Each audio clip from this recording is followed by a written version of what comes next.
Oh, bam. Things are happening fast tonight.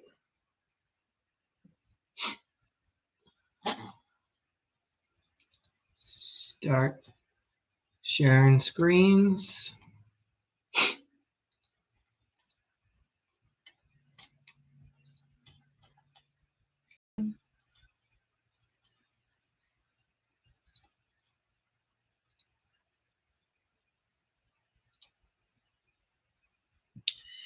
Welcome.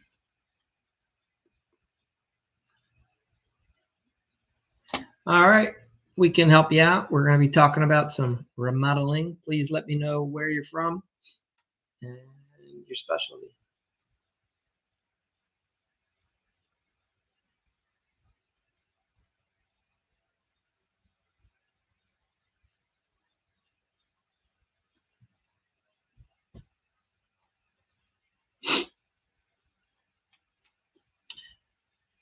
All right.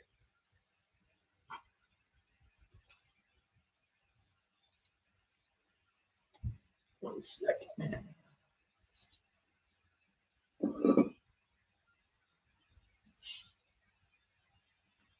We'll wait a minute or two, let a couple more people join in a little later tonight than usual.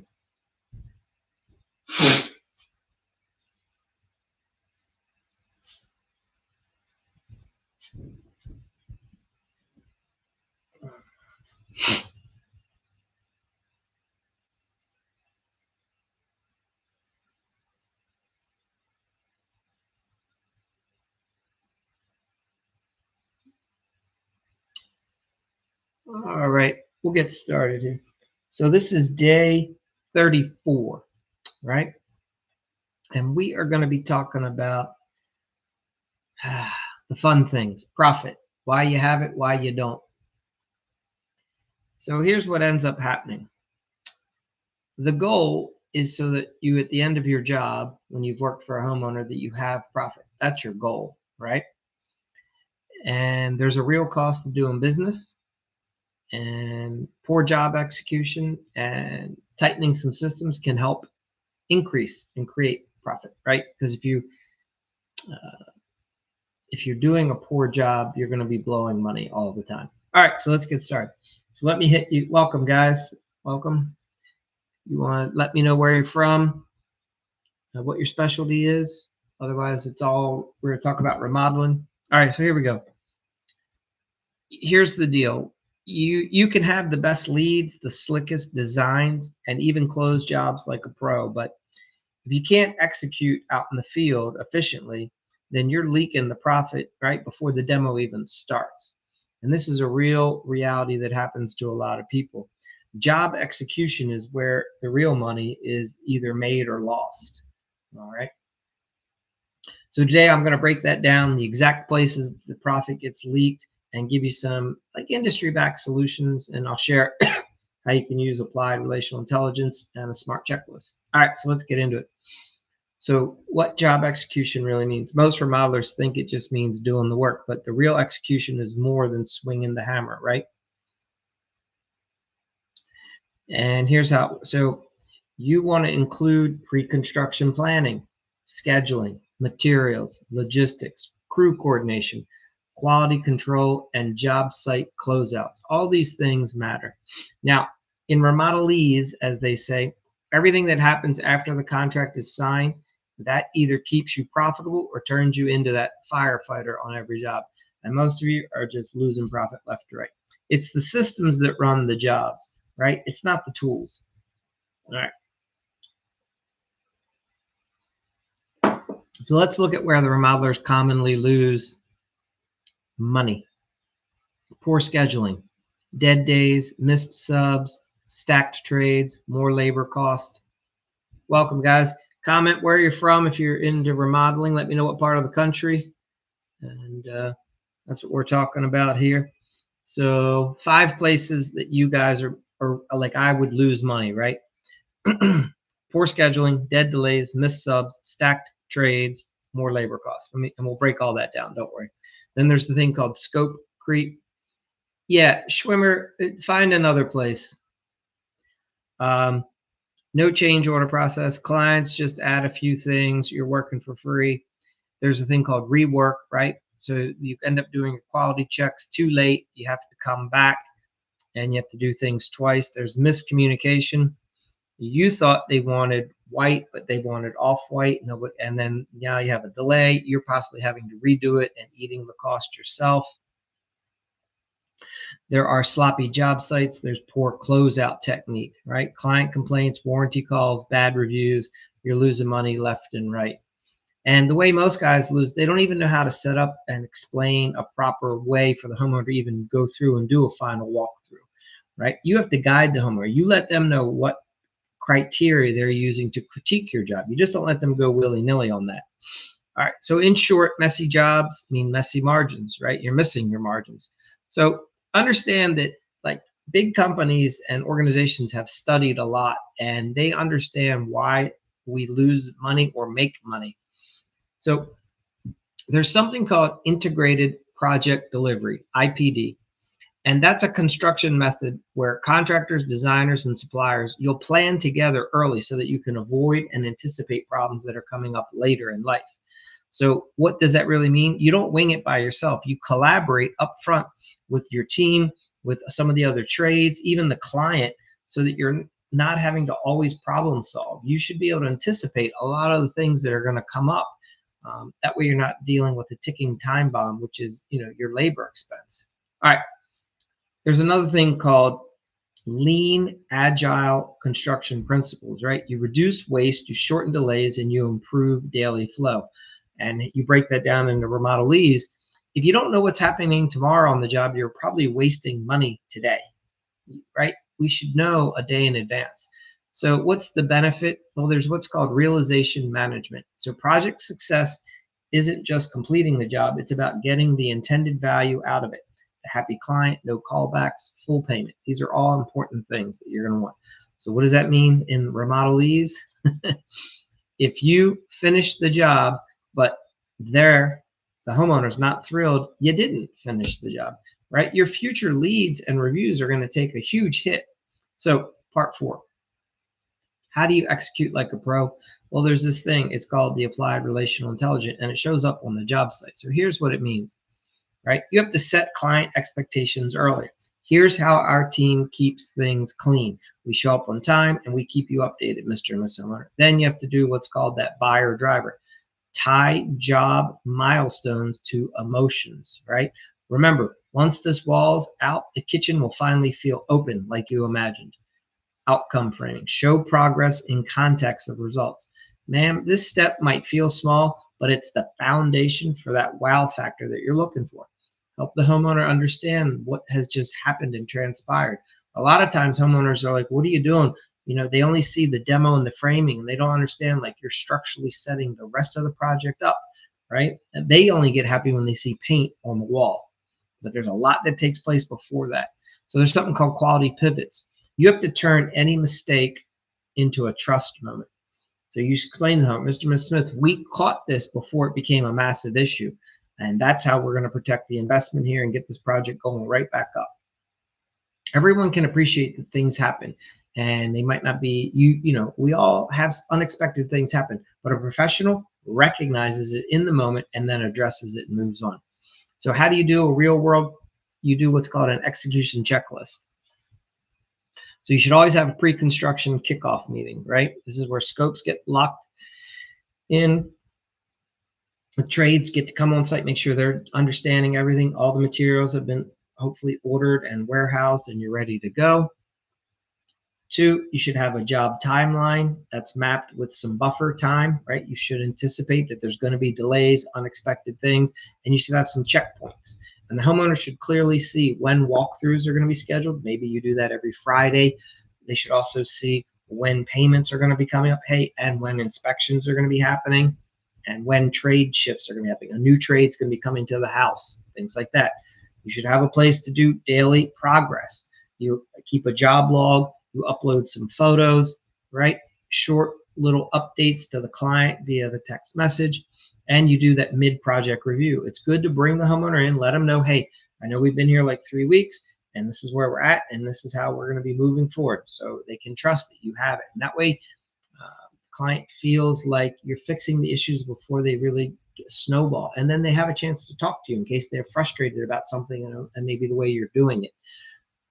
Also, you want to have a closeout, right? This is your final walkthrough. You want that to be clean, and you want the process to be smooth with the homeowner. So we do what's called, you try to have a spotless job site, you do a final punch list, and then there's the grand reveal. And that's the moment that you have them walk through and see everything, right? And you go over how they're supposed to critique the job. You don't just let them critique it. Otherwise, they're going to put blue tape everywhere. You explain to them, you have to be 6 feet back. You look at it this way. You want to take the room in as a whole. There's always going to be blemishes and imperfections. That's the beauty of it being your house. It's unique to you. All right. So even when doing these things, that's sometimes all it takes to just separate yourself from the amateur and the other contractors out there. All right, so let's get into the AI prompt and the closeout. All right, so your takeaway is quite simple. You don't need more jobs most of the time. What you actually need is to have the jobs be more efficient. From personal experience, what I can say is when I first did my first few basements and kitchens, it took, like, let's say 3 months. I had to figure out how to trim that down to 6 weeks. And most of that was just planning and letting the guys know that we have daily goals for what we're going to get done today. And there has to be a sense of urgency. Like in basements, hey, we're doing the demo in 1 day, and that's it. Framing, we're going to actually be laying out walls in the afternoon today. And tomorrow morning, like, walls are going up. And we should be, like, you have to tell the crew there has to be a sense of urgency. Otherwise, everyone just kind of goes through the motions. You'd be shocked how much faster. And if I can bid the cost of the basement or the kitchen the same price as originally it was going to take 3 months, and I can now get it done in 6 weeks, or vice versa, do you see how I can be much more profitable or more competitive? Because I've gotten more efficient.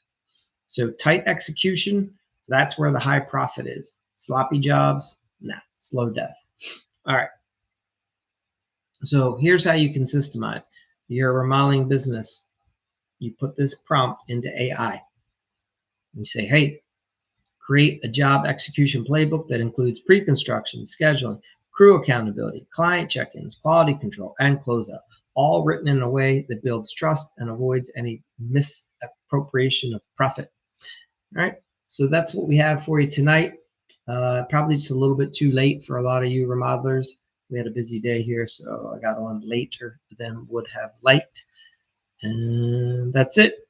If there's anything I can help you with, please reach out.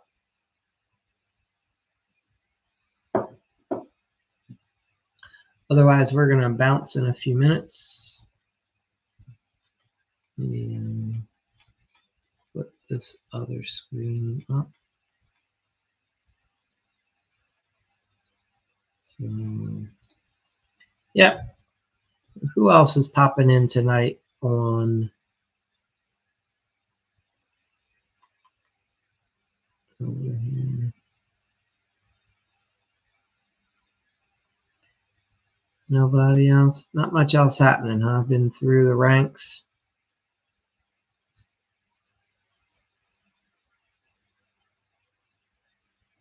Can flip the camera, comments.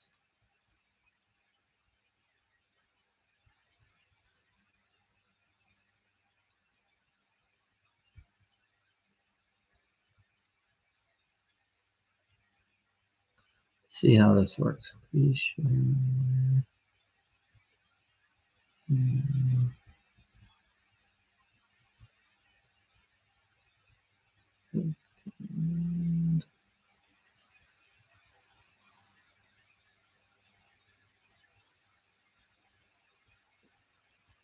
And let's try another one.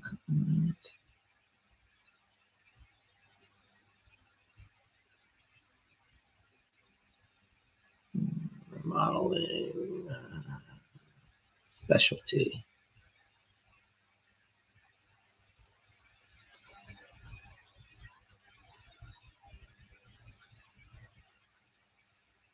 Why is the spell check so bad on TikTok?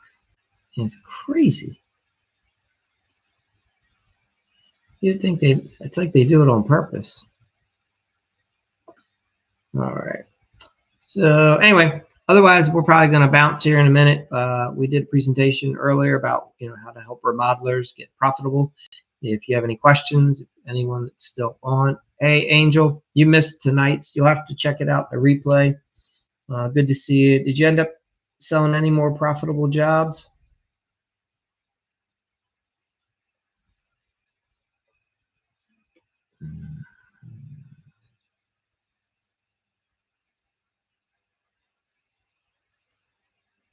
Yeah, very cool. Yeah, this is an interesting one tonight, and I'll give you a summary real quick. What I learned, and I can only share from personal experience, the first few basement projects, kitchens, it took me months, right, to get them done. And it's because I didn't understand proper planning and I didn't understand proper goal setting. And we would get distracted during the day and we didn't use a real schedule that was itemized out like this is what has to get done today. We just kind of went and saw how long is this going to take. And I share that because those first few projects, they probably took like 3 months when in reality, I should have been done in 6 weeks to 2 months.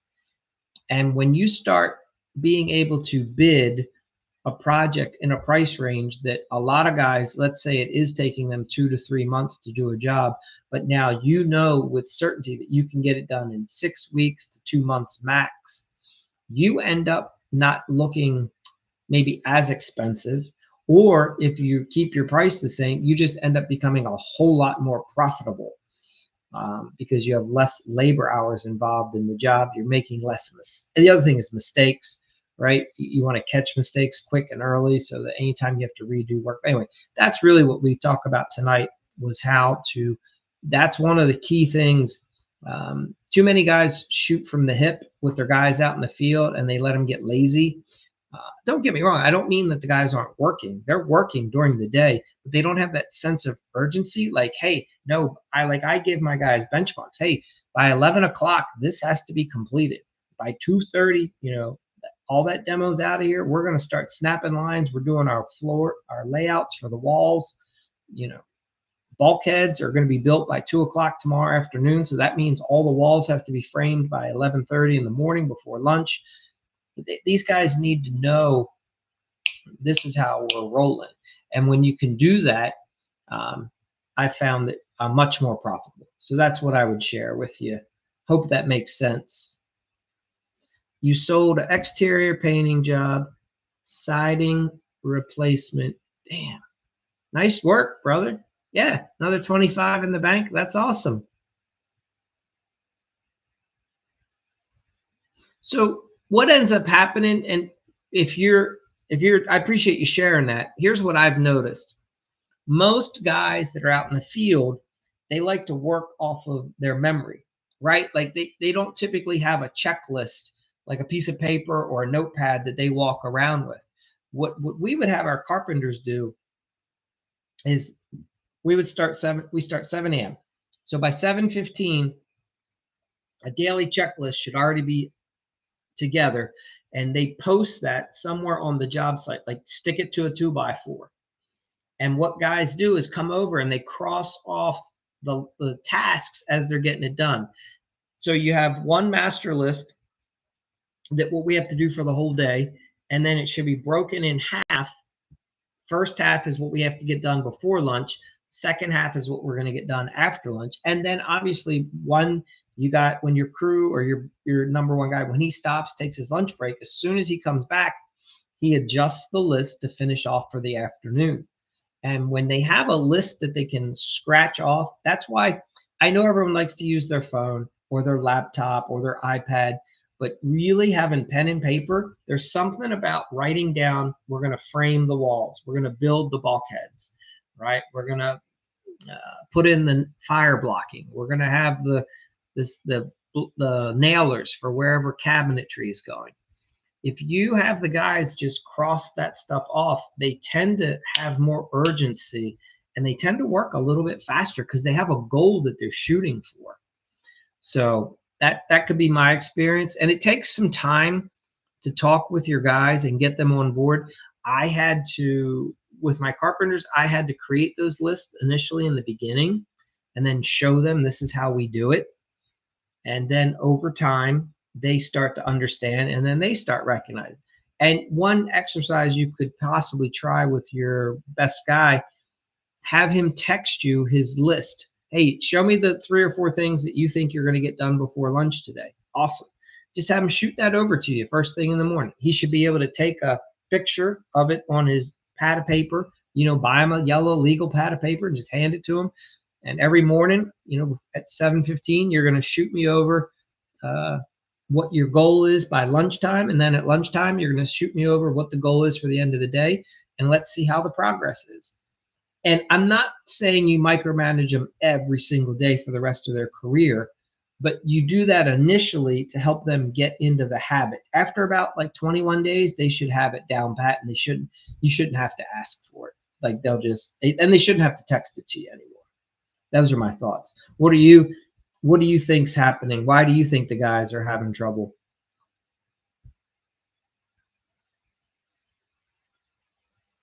Have been needing to get micromanaged. That sounds good.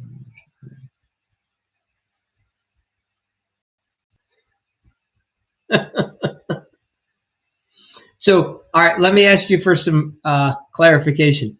Do you think you might be asking the guy to do too much? Like I've run into that too. And here's what I'm saying. So as an owner operator, when I first was in the field, I had more sense of urgency because it's my business and I would work harder than is probably what the average person should. Because the average person comes to you for a job, right? And I want to be happy and respectful and thankful that I get someone who just shows up 5 days a week for 8 hours. So I throttle back my expectations a little bit, and I'm thankful that I have them. So I ran into that problem where the reality was at first I was expecting too much from them because it's like it's not their business, right? This is a job, and I don't know. What are your thoughts? I'm having trouble with that right now. I feel like even.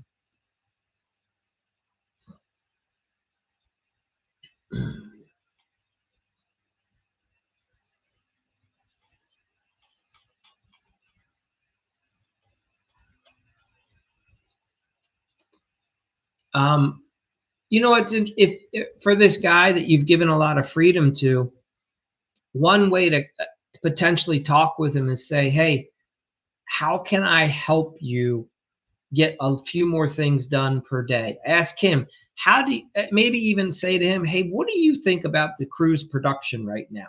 Do you feel like we're professionals and getting like really banging out these jobs well? Or do you feel like there's a lot of things preventing us and we're not being that efficient?" And get a sense from him for what he thinks before you tell him what you think.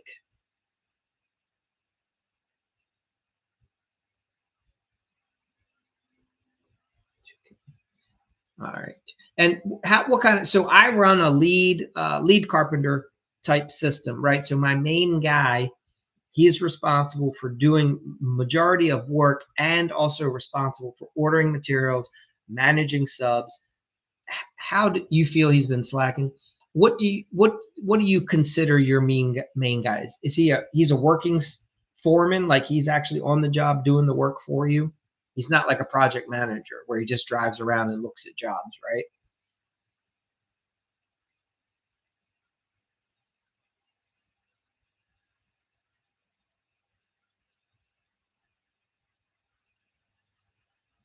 Hmm. And I'm assuming you leave him alone a lot on the job site. Okay, you do the project management. So, yeah, Sean, we do some subcontract, but mainly we hire the subcontract. I get the materials and everything, just let him be. Part of it could be, what do from his personality style, do you think some people just aren't really good at self-managing. They almost, I don't know how to explain this. You ever meet somebody and it's like they really need the supervisor to be on site to be efficient? Because otherwise they just kind of get like distracted, lost. A phone call comes in, the next thing you know, they're gone for a half hour. Whereas other people like really have that sense of urgency ticking in the back of their head and they get anxious and they're always working hard. I wonder if your guy I wonder what his personality style is. Or you wonder too if he starts thinking that every time Angel leaves the job site, I can slack off now. Go sit in the truck for a few minutes, call my spouse, girlfriend, whatever, watch a video, and then I'll get back to work. You wonder what's really happening behind the scenes. I guess you have to understand his personality and what he's really capable of.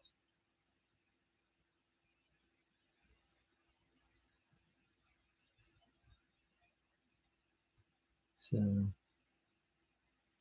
and Angel, over time, here's what's going to be interesting for you. You're doing everything you can right now to scale, but over time, you're going to be not being that material guy. You're going to start working with how do I explain it? You either set up accounts and start letting the supply houses shop and deliver, or you're going to find another person to join the team so that you can be out meeting with more homeowners, selling more jobs, right? Because at the end of the day, getting materials should be delegated. Especially if you're capable of selling jobs, then your time isn't being well spent getting the materials. I understand you're doing it right now, but I'm giving you a suggestion that I learned personal. I used to say to myself, well, I know this, I know how to get all the good deals. I know these stores backwards and forwards. I can get in, get out. I know what to buy to make sure it's good. And here's the thing. That is not what an owner of the business should be doing. The owner shouldn't be buying the materials. Does that make sense? But you'll have to transition at some point. Yeah. Yeah. And if you have like big box stores, are you set up with a pro accounts at all of the big box stores? So here's what I found. I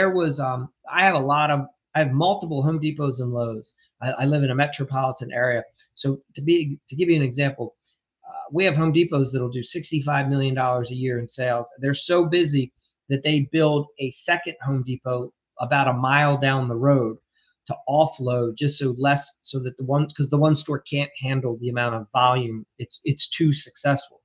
And then I'll have a Lowe's around the corner, and then I'll have another Home Depot like 10 minutes away. So usually at one store, whether it's the Lowe's, the Home Depot, Menards, I don't know what part of the country, if you can find a really good person over at the pro desk, man, they can do all your shopping for you. You just email them over what materials you're going to need for the job. They get it all set up. They can schedule to either have you just show up, or your guy, like you could order the materials the day before. And as your guy's driving to the job site, he swings in. All the materials are on a cart. The guy just loads them up and goes. You can pay the $75 and get it delivered, which is a bargain, because it's going to cost you more than an hour of your time where you could be out selling a job. The issue is you have to be structured and organized, because you have to order the crap ahead of time. And that's where most guys can't do it. Most guys are in the moment. They're running in with the notes written on a 2x4. But if you have access to a computer or an iPad or something, you can real quick type up a material list, email it, or even call these guys over the phone. But I found that if you email them the list, it's much more accurate that way. Okay, you've mainly been doing pickup orders. Yeah, that's the way. Definitely you want to do that. You don't want to be the guy going up and down the aisles grabbing 30 sheets of sheetrock, 62 by 4s. Somebody else should be doing all that for you. Absolutely. And you'll find that certain stores have better employees for sourcing your material, right? So like, for instance, the Home Depot that was closest to me, they had a high turnover. The store manager was a jerk. But the one that was a little bit farther away had an awesome pro desk. And this guy was a former project manager for a construction company himself. And he ran that place like that. If you called him up and you wanted something, he could literally tell you over the phone, Mike, I can have that cart ready for you in 1 hour. And it was ready. Or he'd be like, hey, this is what we're working with right now. I won't be able to have that order ready for you for like 2.5 hours. and the guy would do the right thing. He would source, he would go through, he'd make sure that the materials were what we needed. They weren't like junk 2x4 stuff like that. So it definitely can pay off. You're probably doing a lot of that yourself already.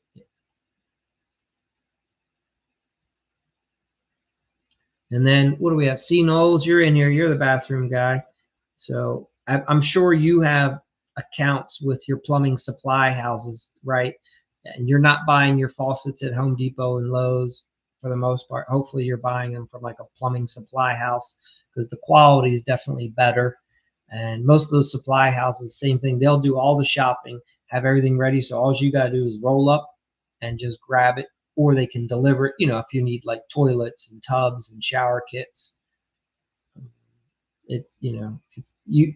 What I'm getting at is, at the end of the day, a business owner shouldn't be out shopping for materials. That's not how we should be spending our days. We should be marketing, selling, planning, project managing, but not picking up materials.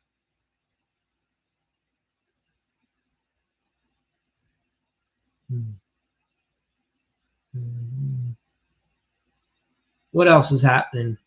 You guys got any good news, Angel? I mean, you're doing awesome. Getting into it. All right.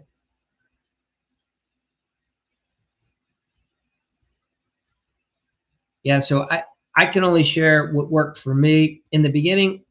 Hopefully you guys are all like LLCs or S corps, and you have EIN numbers, and you have like bank accounts with your business name on it. Because what I would suggest, if you're not doing it, is go around to all the major supply houses. Even like so I'm a GC, right? General contractor. I set up an account at all the plumbing supply houses, electrical warehouses, roofing, siding, lumber yards, mill workshops, trim places, right? I go in and I fill out an application, set up an account. I apply for a charge account. In the beginning, it might be tough to get that, but what that does is that lets me bill or get my materials without having to pay for it up front. I will get like net 19, net 30. So I put in an order today, and they won't send me a bill for like 19 to 30 days. No charge, right? No interest, no extra charge. Then at that point, I can either call in, make a payment with a credit card over the phone, right? I can send them a check, whatever, right? And that's another way to help keep your cash working for you inside the business. And then over time, you will definitely have charge accounts where you're getting probably 30 days grace period with all your suppliers. And that's really nice, because if you skip the way you're structuring your draws, the money that you're getting from the homeowner, that's going to help you have your payroll to pay the subs, to pay your direct employees. And now the materials, you'll have some flexibility in how maybe you send them half with this payment, and then you send them the rest of the half with the second payment. When you have 30 days to make that payment, that really helps your cash flow a lot. At least that's what we find. So I need to source from Florida. So you have to literally have stuff shipped over to you, man. So what kind of lead time is that? Does that take like 2 weeks? I wouldn't even know.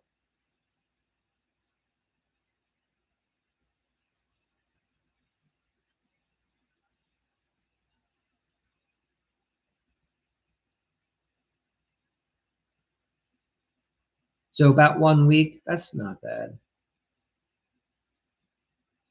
Yeah.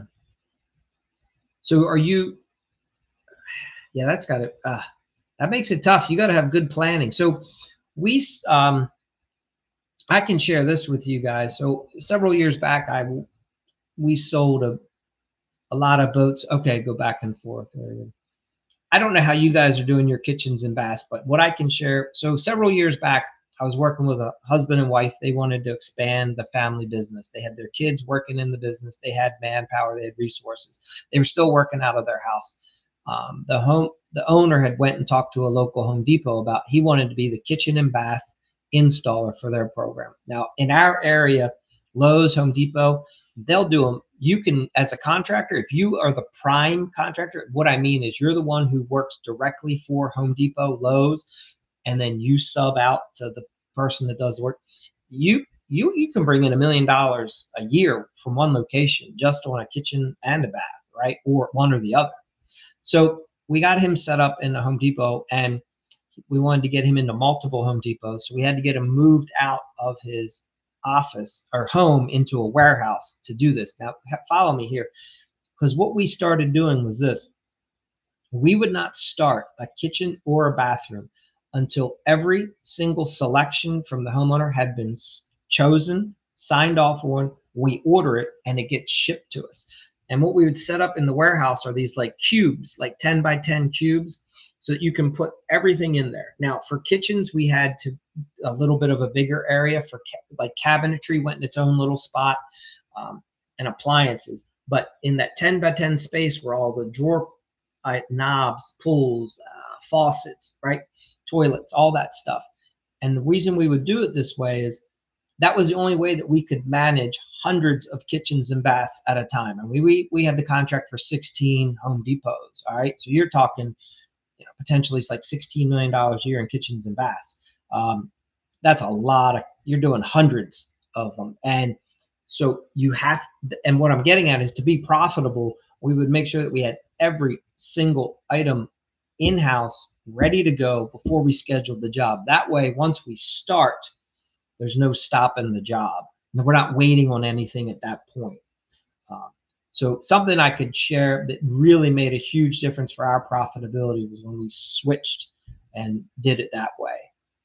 Now, some homeowners get frustrated because they want to wait and they want to order materials later. And, part of your sales process, in my opinion, is you explain to them the most efficient way to keep your costs down is we do all the planning up front. And this is what works for all our other homeowners. Trying to wait till the last minute to order stuff does not work. You get too many last minute surprises. So I don't know how that sounds to you guys, but that would be a suggestion.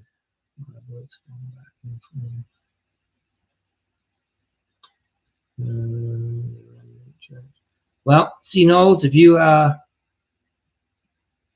you have anything you want to ask, or let's see.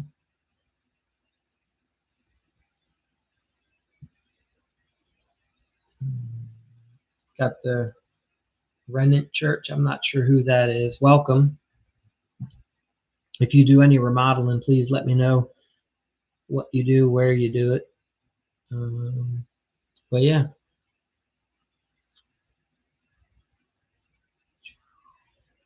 So let me ask you, C. Knowles, do you do a lot of work for people that own rental units? And like, are you like set up like Airbnb style or resort? Like, are you going in and doing like refreshes all the time for rentals and hotels? I guess in my mind, I would think that too. It's easier for you, I think, with credit. Yeah. Well, help me understand. Yeah. I mean, having credit helps. Is that what you're saying? To ordering things if you have the credit? It takes some time to get your business account, get credit set up. Yeah, they take a long time to pay, I can imagine. Yeah, hotels, yeah, because they're probably on like 90-day turnaround.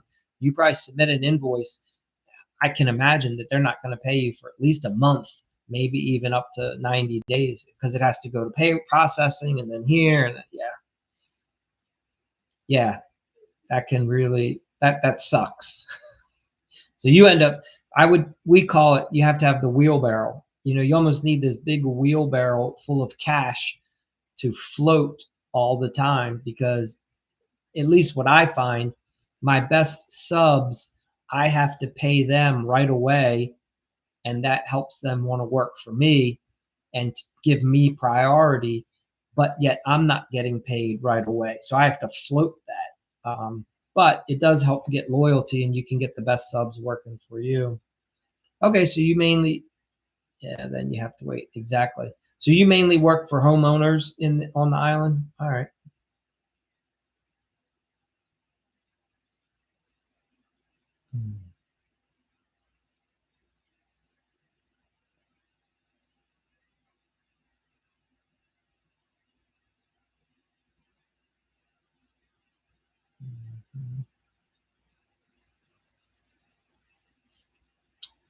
Yeah. No, it's absolutely hard to find good help. And plus for you, you are, how many people are even on the island? Do you know offhand? I should Google that. I could probably find out. Yeah, yeah. So yeah. So 300,000. All right. So here's what I find. We have resort towns near us, not that far away, and you'll have a lot of talented contractors, but whenever there's like good waves, good fishing, the guys don't want to work. They want to go surf, they want to go fish, right? So like it can be really hard to get jobs done at certain times during the year, and definitely when there's certain weather conditions. I can appreciate that for sure. Because a lot of people, when they live in a nice, beautiful area, they want to enjoy that as well. So yeah, you'll be doing the thing. I talk about this, or do one job and stop until they need. Yes, right. Work one job at 100%. They get flush with cash, and then they tell you, no, I don't need to be doing it. When I was initially trying to grow, I was having a hard time finding good people. And what I was doing was I was just trying to find people that were available and looking for work. Often they were not currently working or they had some other crap job. Then I met a guy one day and he had worked for a large contracting company and something happened with the contracting company and they had to shut down a job and they put some guys on leave for a little while. So my drywall contractor said, you should go talk to this guy, Bill. You could hire him as a carpenter. Yeah, I have to go over the work. Fair enough. So yeah, if you grab anyone, sure. So when I hired this guy, Bill, to come work for me, he had worked in a union. He knew a bunch of other talented carpenters. And what ended up happening was he introduced me to some friends of his who were carpenters at other companies. And then I networked with those guys to have them leave the companies that they were at to come work for me. Right. So it's almost like you become a scout. Like just think like a professional sports team, right? You can do one or two things. You can either train a guy and put him through the farm system and wait like 6, 7 years for him to fully develop and do everything that you need him to know, but you have to have the process to do it. Or you find the best company in your area and you find the best employee and you start talking to him and finding out what is it that he doesn't like about where he's working currently, and would he be interested in having a nice opportunity with your company, you know? And what I found was I was able to pull over some guys and and it was silly things that made the difference. One guy just wanted more freedom. He's like, don't micromanage me. He goes, my boss currently is always micromanaging me. I can't stand it. And then you have to take on all the jobs just for payroll. Yeah, no, that definitely happens, right? Um, Look, it's definitely a challenge in the beginning. I don't know your volume size or your employees. For me, the worst place was with like 5 employees. That was the hardest. And once I brought in a couple really good, talented project managers and then was able to give them helpers and start running the multiple crews, the business got so much easier because we could position guys around and we had like a real team working. And I get it. I know that this isn't for everybody. Some guys don't want all of that. But what I will share from experience that when you're smaller, it's much harder. And initially it seems harder. Like to go from 2 employees to 4 to 6, that area right there is horrible. But once you get past that, and if as long as you can find like 3 top-notch guys and then they're your leads and then you give each of them a good helper, you got 6 good solid guys, and now maybe you have like one project manager or salesman, or before you know it you'll have 10, and the business gets a whole lot easier. It's crazy. Because because good people, the other thing is when you bring on a really talented person, they will make sure that you bring other really talented people because they won't put up with any bullshit on the job site. So if you have some slacker, they're going to tell you, Mike, you got to get rid of this guy. And they'll often let you know that they know someone else who they'd like you to bring on board who's a top-notch player. So, and yeah, I scaled down, was doing, too much. Yeah, was doing quick stuff. I do good, doing quick stuff with good pay. Yeah. Now you have to find a way to survive in the beginning. It's like, what can you do to not go out of business, at the same time? It gets challenging for sure. I remember my first year, sometimes you don't know month to month what it's going to be like, then there's nothing worse than selling the job and then 3 months later finding out you didn't sell it for enough and, there's no profit. That sucks too. Learning, listening, learning. Yeah. I can only speak from personal experience. I can share with you that in my marketplace was exceptionally competitive. But this is what's fascinating. So I give you perspective. When I started, I didn't know much about contracting. I was license number like 12,000 in my area, right? They give us license numbers. And there was a gentleman, he was license number 49. He ran a huge company, like $30 million a year. He advertised on TV, he advertised on the radio, he had billboards, he had full pages back then in the yellow pages. He had a website. He had trucks all over the place, right? Huge, probably had like 40 some carpenters working for him and probably had another 80 guys that work for him as subs. All right. So here he is, he's doing like $30 million a year. So I looked at his business and started writing down all the things that he did that I thought was impressive and good. And then I wrote down what are the things where they suck at. And then that's how I started to sell against them. And I would copy what he did that was really good. It wasn't but like a year or two after I got into the business that he sold the business. And the guy that came in didn't know what they were doing, and they went out of fucking business. And all of a sudden, the marketplace was wide open for me to grab employees, take their customers. Amazing. So when you're looking at your marketplace, if you see a guy or a couple guys, there's usually one or two guys in your niche that are top notch. Like they got their stuff down. They're doing like 5, 15, 30 million. I don't know the exact numbers for your marketplace, but they've been in business probably 40 years, 20 years. Understand that they don't have it 100% perfect either. And if they're not on their A game, they're going to lose at some point, and you can be there ready to go. And all of a sudden the marketplace can just open up for you. I had a second company that I was competing against that was similar. They were also in the $30 million a year range, and they had numerous carpenters, designers, and they also went out of business. And I was able to, that's where I got my best employees from. I was able to bring over like 6 people from that company alone over maybe a 6-month period. And then, man, I mean, we ended up owning the niche for a while. Crazy. Right? Like you just never know what is happening. And the reason this other guy went out of business, it wasn't that he was a terrible business owner.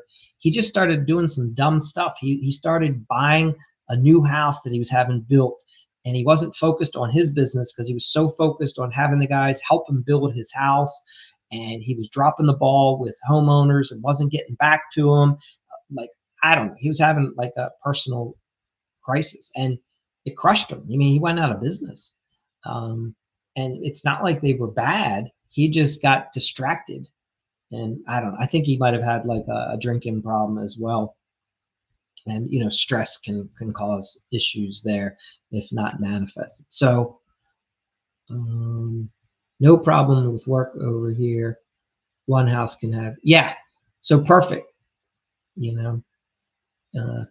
yeah, if you can have like a good homeowner that can give you plenty of work to keep you busy for a while, that is definitely a nice situation to have. And then your reputation starts to precede you, or, people start knowing like, hey, that's the guy to go to. And that's why it's important to have these relationships with the vendors, all the suppliers in town, And because sometimes homeowners will actually call up the kitchen and bath supply house and they'll say, hey, who's one of your best plumbers? Who's your best bathroom remodeler? Because they might not know who to call, but they know that the supply house knows. So if you are setting up accounts at supply houses, treat the salesperson at the counter really well. Treat the store manager really well. You know, be appreciative. Don't cuss the guys out. Thank them all the time for helping you. Maybe bring them, you know, like a box of donuts every now and then or whatever. You know, let them know that you're appreciative, because you'll be shocked how much business you can start pulling in by just being a well-respected, nice individual that's easy to deal with. Because a lot of people, that's how they go about trying to find out who to hire as well. That really worked out well for us over the years as well. Exactly. Yeah, grease the wheel. There's nothing, yeah. And a lot of times it's just being nice and understanding, you know, and not being a jerk. Because everybody has problems. Deliveries are going to be late. How about this? How many times have you had a toilet and the porcelain, the bowl was cracked, the base was cracked? I mean, stuff happens, right? And instead of bitching out the company that you got it from, you just say, "Hey, yeah, this sucks. I appreciate. It's probably. I know it wasn't your fault. If you knew it was cracked, you would have never shipped it to me in the first place. I know. How can we get the problem solved?" And when you're just empathetic and polite, now they probably did break it, you know, but you don't blame them. You know what I'm saying? Uh, all good things. John Hopkins. Welcome, John Hopkins. I don't know if you're still here or not. KS, I don't know if you're a contractor or not. If you are, let me know what your niche is. So, all right. Well, I hope this helps. So, hopefully the TikTok videos are good. I mean, the TikTok videos are really snippets, if that makes sense. Like if you listen to, you'll probably notice there's like a lot of gold in those videos. I feel like I put out a lot more than a lot of other people in the space. So today was the reason you might not be making money. It's not the price of your job. It's your scheduling, it's your productivity, right? So when I first got started, it would take me too long to do a job and I didn't know any better. And what I started realizing was you need like a yellow legal pad on every job site. Here's why. At the end of a day, like around 2, like, so let's say we shut down the job at 3 every day.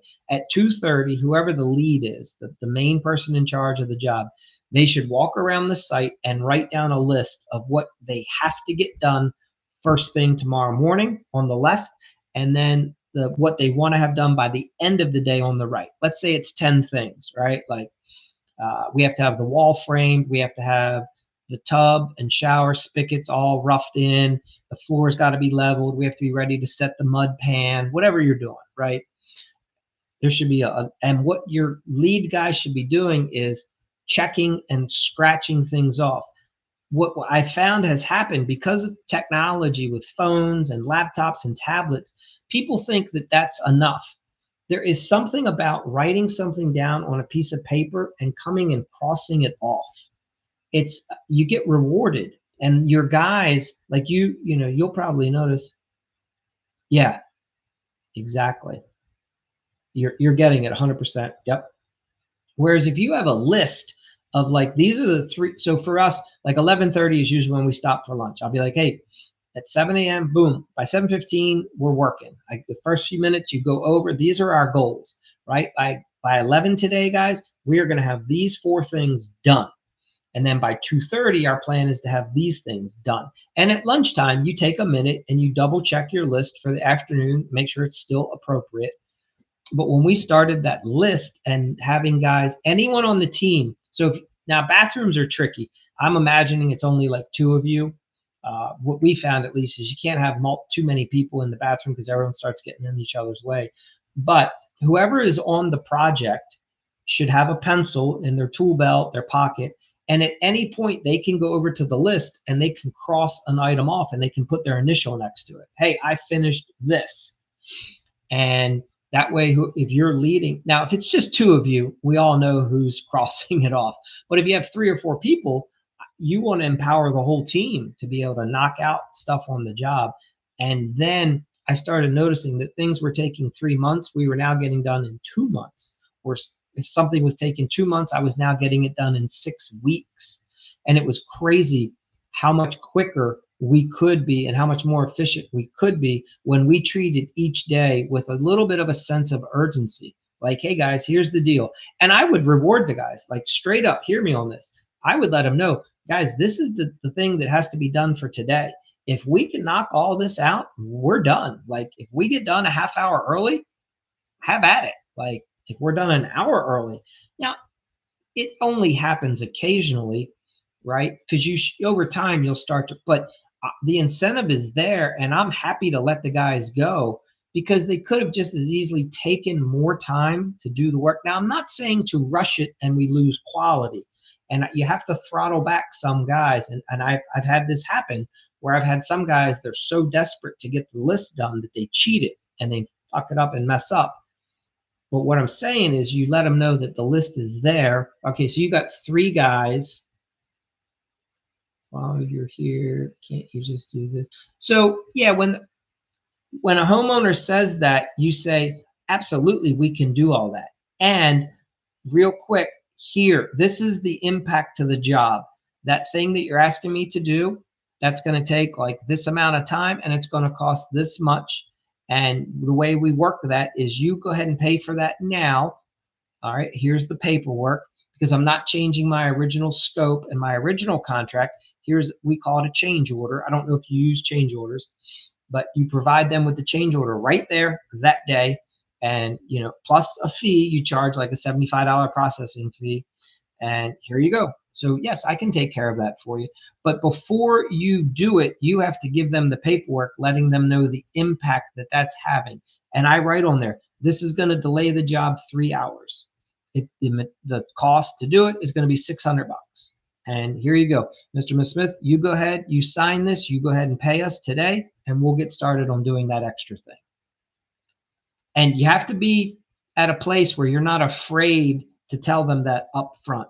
But here's what happens. When you do, the level of respect across the board completely changes. One of 2 things happens. They either will ask you for more work and they're happy to pay for it, or they don't ask for anything extra because they were trying to get it for free. Which in my mind, both is an amazing consequence or result. I don't need to tell the homeowner that as well. No, you don't text the homeowner the list. So your 3 guys, you make your daily list of what you're going to get done for the day for you and your crew. Now, the homeowner, I would let the homeowner know general things like, hey, Mr. Smith, today we're going to be doing the plumbing rough-in. And what that means is I need to get the plumbing in the wall. Okay. And then tomorrow we're going to do a mud pan. And what a mud pan means, that's the base that I'm going to set the tile on. Right. So I will throw out a technical term, but then right away I'll clarify to let the homeowner know what that means to them. But with my crew, I'll be like, hey, I need the toilet water supply line stubbed out of the wall today. I need the vanity, hot and cold, stubbed out. I need the shower stubbed out, right? Like all that's to be, if you're doing solder or PEX, I don't care. But that's the goal. You're taking care of all of that today, right? And then they should be checking it off as they go. Yeah, the homeowner, like what I think you're asking, the homeowner likes to know little progress things, and that's completely understandable. And we provide a schedule, a detailed schedule when they do a project with us. We use what's called a Gantt chart, so they can see that every task is linked and is based off of the next thing. And we do that so that they can see the importance of making sure that all the decisions were done up front. Right? Like, hey, I can't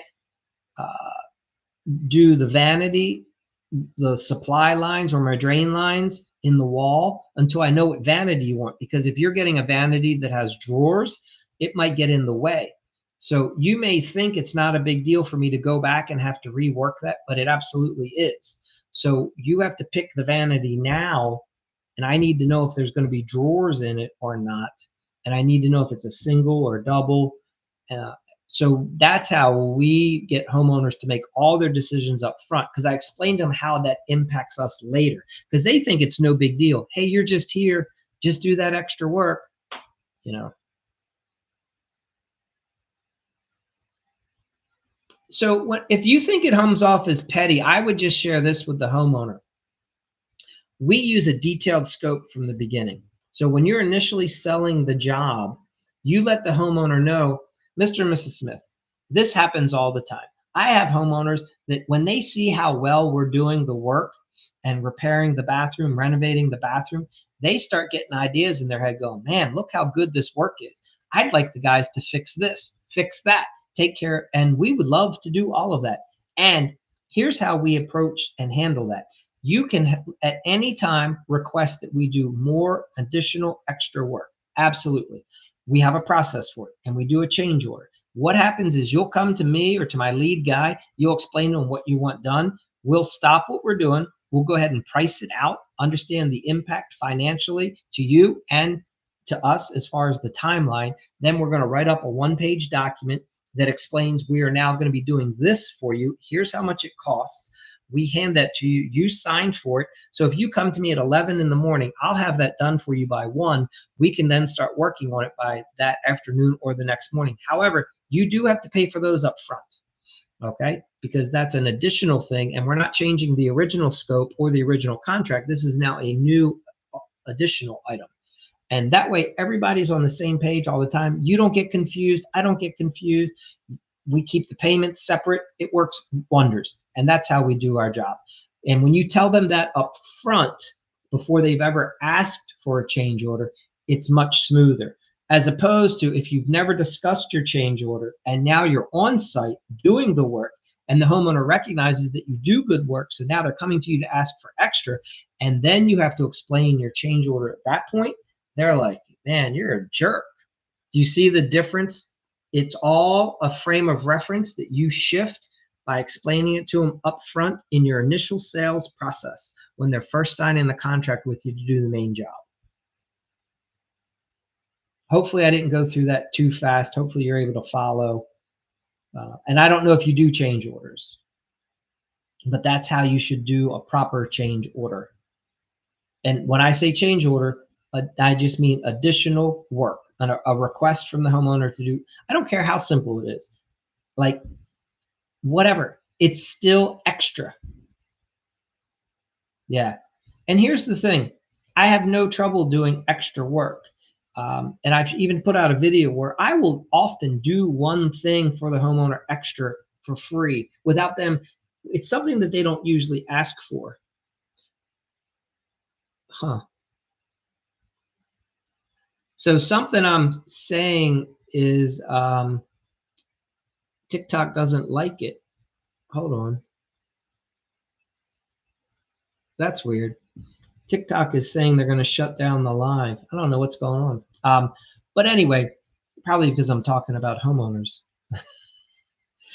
The change order process, if you've, I probably have some other videos on it. I'll have to, I know I've talked about it previously, and that will change your, the issue that you're talking about where the homeowner feels like it gets petty, not when you bring it up before they bring it up, is what I'm trying to say. I hope I'm making sense for you. So we let homeowners know up front that there's a $125 change order fee for large projects. So if I'm doing like let's say a $5,000 to $50,000 project and they want to do a change order, there's going to be a processing fee of $75, because anytime that's because they're asking us to do extra, right? I can feel the extra profit. Yeah. Change orders, I'm going to tell you right now, this is going to shock you. When we started, we didn't do a change order process in the beginning. And I ran through probably the same experience you have. The homeowner thought we should. The homeowner feels like, hey, can you just do it for free? You're already here. You know, you got your guy up on the ladder. He's already got the tools. Can't he just go up and do that thing for another hour or two already? I mean, God, I'm already paying you 10 grand to be here. The homeowner doesn't understand that, like, that 10 grand is like paying for all the other crap. So if I'm going to send him over there for 2 hours, like, that's another 200 bucks I got to charge you. So when I didn't have a change order process, we were losing money and customers felt like we should be doing crap for free all the time. Once I started putting the change order, I literally have a section in my contract that explains how any changes to the original scope or any additional work. So for instance, if I'm doing your bathroom for you and you come over to me and say, God, you guys are doing a great job. I have this leak in my kitchen under the sink. Can you guys put a new faucet in? Now, that's still plumbing work, right? And your main work is plumbing. However, the bathroom and the kitchen are completely unrelated projects. So I explained to them, we can do one or two things. I can write you up a whole separate contract because you're now asking me to go into another area of the house and do something, or I can just write you up a change order. And the change order is a one-page document, boom, boom, boom. You pay for it in advance, right? And usually homeowners, anything that was under like several $1,000s and a couple hours or a week of work would just go right on a change order. Now, if I'm doing the bathroom and the homeowner now says they want a complete kitchen remodel, that's not a change order. That's a whole separate, in my opinion, that's a whole nother contract. But these little nickel dime things that homeowners always think they should be getting as freebies, yeah, just say I'd be happy to do all those. And you can, as your sales process works, you can even say to the homeowner when you're selling your kitchen, you say, you know what's great about having us, if you hire us as the contractor, we're super talented carpenters. We're great at this, we're great at that. So what you're probably going to notice is you're going to love the work that we're doing in the house and how efficient we are and how professional it is. And you're probably going to notice that you want other things done in the house, which is awesome. And we'd love for you to talk to us about it. And the way we handle that is through a change order. And here's how our change order process works. You let us know what you want. We let you know how much it's going to cost. You pay for it in advance. You sign the document, and we all move on. Everybody's happy. You get the problem solved. We get, paid, and we understand the impact to the original schedule. You come up with your personality, your way of framing it. It works wonders. I'm telling you, and everyone likes it because it's all done up front and it's legit. It's in writing. And these long, I don't know what size projects you're doing, but when you start getting into multi-week projects for lots of money, things get complicated. There's 3 and 4 payments. Homeowners get confused. So separate change order is separate than its own paperwork. Yeah, they watch HGTV. Exactly. They wake up in the morning and they go, damn, I know we hired C. Knowles to do this, but we don't want him doing that now. We want him to do this. That's no big deal, right? You can just change all that. You'll put that into your sales process. You'll laugh with them. You'll say, Mr. and Ms. Smith, I'm so excited to be doing this bathroom. I want to go over a few things that we find happens most frequently on jobs with previous clients. We'll get started. We'll do your bathroom. We're doing the demo. You'll have an idea one night because you're watching an HGTV, and you'll think the next morning you want to let me know how you want to change everything. We'd love to hear the changes that you want to do, and understand that your job has been priced and spec'd based off of the idea that we came up with a month ago. So if you do come to me and you want to make all kinds of changes, we're happy to discuss all that. And most likely it's going to impact the schedule and impact the cost. And we'll go over that all with you. So we're happy to sit down and have that conversation. But you're letting them know up front that if they come to you and they want to make changes, that most likely it's going to impact the schedule. And once they know that there's going to be a cost to make changes, they stop coming with these stupid ideas that they get in the middle of the night. But if you don't let them know that up front, they're going to keep coming to you. Does that make sense? It's like they're children. It's kind of like you have to help your child understand. Yeah, the wife, exactly. You can even joke in the sales process. You can go, Miss Smith, I bet you love those HGTV TV shows, right? And you're going to be watching Design on a Dime or whatever, Chip and Joanna Gaines, and you're going to say, man, we should do this now. And we would love to make any changes, but understand that unlike on TV where they just make the change happen like that, that's not reality, right? So there's all kinds of costs and delays, and we all have to redirect our efforts and energies, So just let them know up front. You already anticipate that problem coming. in your initial sales appointment. And you joke about it, because when you joke about it, then everyone's laughing, and then they can be sitting there going, oh, I better not do that. Yeah. Happy wife, happy life. Most homeowners, if it's a husband, traditional male, female, husband, wife, the male is just wants the wife to be happy and love the house, and they're going to let the wife decide to do almost anything for the most part, right? Yeah, that's pretty, yes, very, very common. And then also understand that most of the anxiety and stress comes from the wife as well. So you'll start using your psychological understanding and behavioral analysis to help the wife and guide her through this emotional journey and roller coaster that she's going on. Yes, yeah.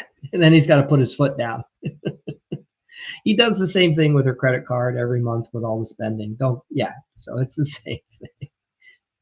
Behind the scenes, they've had a conversation where they look, Joanne, you can spend this is how much you can spend on this bathroom, but that's it. So all good things. All right, C-Knowles, I appreciate your interaction. Thank you for commenting, and hopefully this has been beneficial.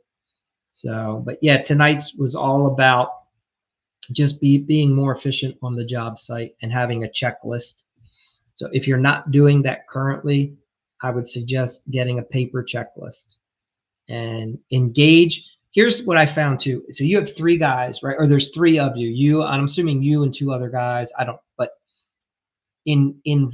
involve the crew with you. Let the guys know, say, hey, this is what I'm thinking today we should get done. What do you guys think? Do you think it's reasonable that we can have all of this done today? And if you're being fair, and what I mean is you as the owner have already allowed a little bit extra time for everything because you recognize that these guys work for you. It's not their business, so their sense of urgency is going to be different. And you're not trying to kill them. You're just thankful that they're there and you're happy to have them working with you. And you don't want them making shortcuts. You still want that, but it's that sense of urgency where it's like, hey, I got to stay focused, because otherwise guys get distracted. Next thing you know, they're talking on the phone for a minute or whatever. They're daydreaming or they're running out to the bathroom again for whatever. But if you help the guys stay focused, the job should be getting done quicker. And that's what I'm talking, and help them feel like they're a part of the solution. Like you depend on them. Like, guys, I want your feedback. What do you think, Brian? Like, let's say you have one of the guys, I'd be like, hey, Brian, I could really use your help today.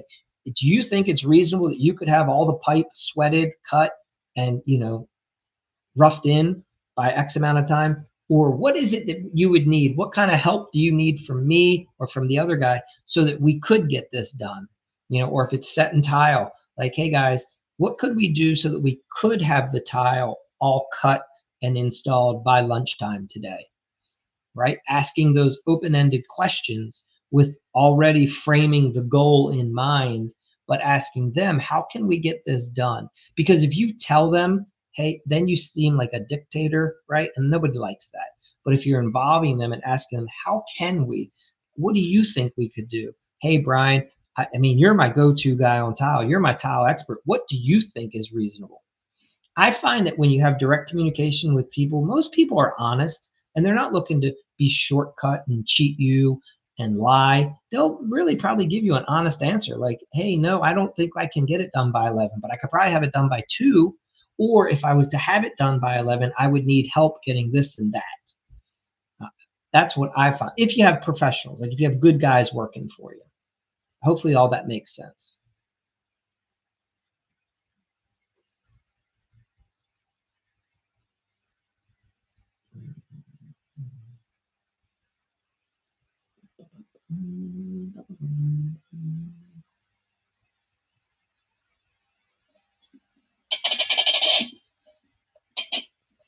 All right.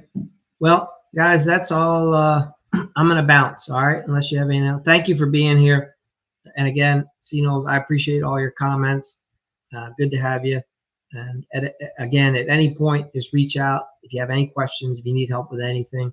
Make sure you get over to our website and get any of the resources that we have there. And if you need something specific that you've heard me talk about on one of these lives, but you can't figure out how to get it, you can always email Reece, REECE, at the Remodeling Academy. Okay, and that's like my right hand person, and we'll get you whatever you need done. All right, so if you need help with something, you can always reach out to us. I appreciate you showing up and asking the questions and engaging in the live. So thank you for that. All right. Again, that's Reece, REECE, at the Remodeling Academy. Just email us directly if you ever have anything that if you need help with anything, if you're confused, whatever, what I'm saying, you want some clarification. If you need me to, yes, you got it. And look, if there's ever something that you'd like me to do a video on, like let's say you have a situation that's coming up frequently and it's been frustrating, you can send us something in an email and I will make a video for you.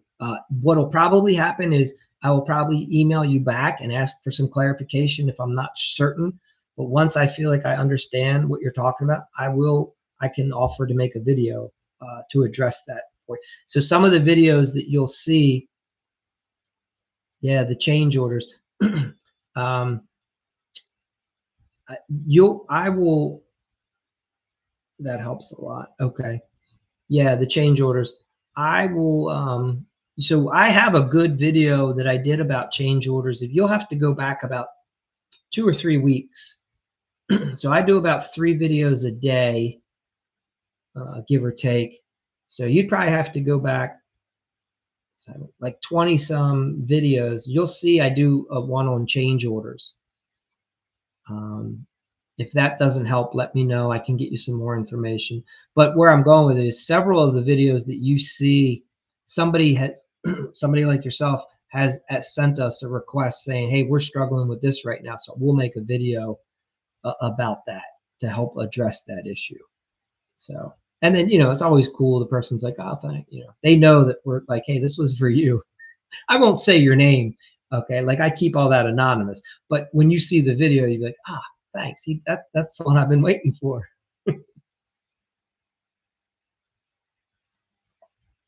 All right. Thanks for being here. Again, appreciate it. Have a good one, and we'll maybe see you in the next one. Okay. Take care.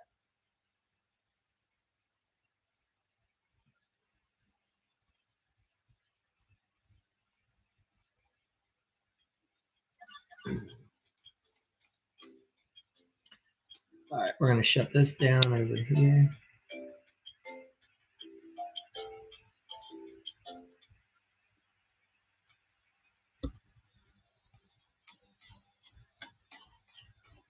Where is the...